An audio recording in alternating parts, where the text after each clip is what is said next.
We were all beginners once. We all made mistakes. Here are 5 beginner mistakes that I have made.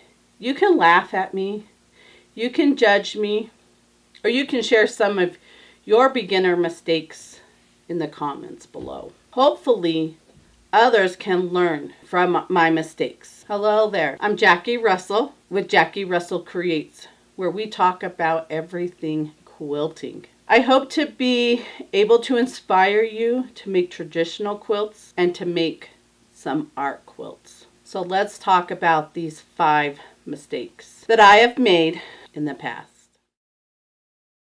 Mistake number 1, starting too big.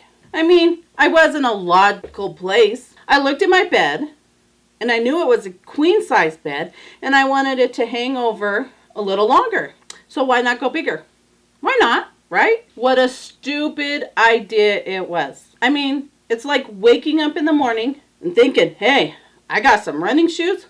Let's go run a marathon. It don't work like that. Quilting is an endurance hobby. For the love of quilting, please start small. Not only are you learning the new techniques and how to combine them together to make a quilt, but you're also learning how to put the patterns together.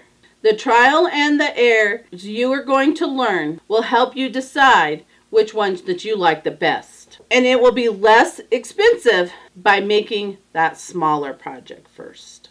Trust me. Mistake number 2, not ironing. When I first started quilting, ironing was an option. Or at least I thought it was. I didn't even have an iron in the beginning. And then when I got one, I felt it was too much of a hassle to get the ironing board, set it up, and then it was taking away from the time I could be using to sew and get that quilt done faster. Boy, was I ever wrong. I have learned from that mistake. I've learned that proper ironing is just as important as straight stitching. I learned to press fabric like playing a piano. You don't push, you don't stretch. You use the weight of the iron to press the fabric. Mistake number 3, squaring up your block. I thought when a pattern said to square up the block that it meant just cutting off those little dog ears, those corners. Yes, sometimes that's all it takes. But there's other times you need to cut off just a smidge more of that block. If the pattern says to square up the block to a certain size, do it. Otherwise, think twice before you start cutting off of your blocks. Mistake number 4, not sewing exact. And by exact, I mean that 1/4 inch seam allowance. I didn't have a 1/4 inch presser foot in the beginning. I didn't know how to find the 1/4 inch on my machine. No one ever taught me that. Matter of fact, my machine didn't even have any markings on it like my new machines do. So I just guessed.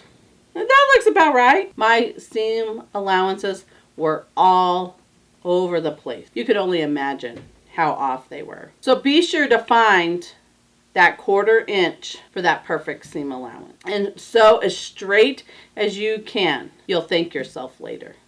That's a guarantee. But don't stress too much about it. You want to be close, but don't stress too much. Which leads us to the next mistake. Mistake number 5, trying to be perfect. I worried too much about mistakes.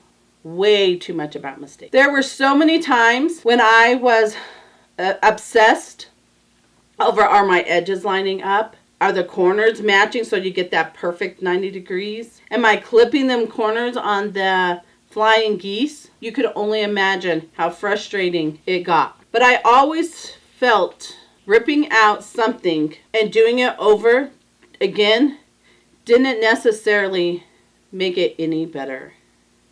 In fact, there were so many times I ripped the fabric and had to start all over again, cutting out a new piece of fabric to go in that spot, just to make it perfect. Our frustrations with these mistakes lead us to putting that project aside and it just becomes a UFO. How many of you have unfinished projects? I know I have tons of them. A whole bag full. Now I better get them out. So all you beginners out there, don't sweat the small stuff. Oh heck, don't even sweat the big stuff. Just make your quilt and move on to the next project. Chances are, no one's gonna see those mistakes anyways, except for you. So don't sweat them. So thank you for joining me for another video. I hope you were able to laugh along with me. Sometimes we fret over things, we overthink things, but we are all beginners at once. And we all are hard on ourselves. So stop that. So if you haven't already done so, please give this video a thumbs up and comment below some of your mistakes so we can all learn from each other. And take a second to subscribe to my channel. I really do appreciate it. And hit that notification bell so you know the next time that I upload a video. Until next time, happy quilting. See you later.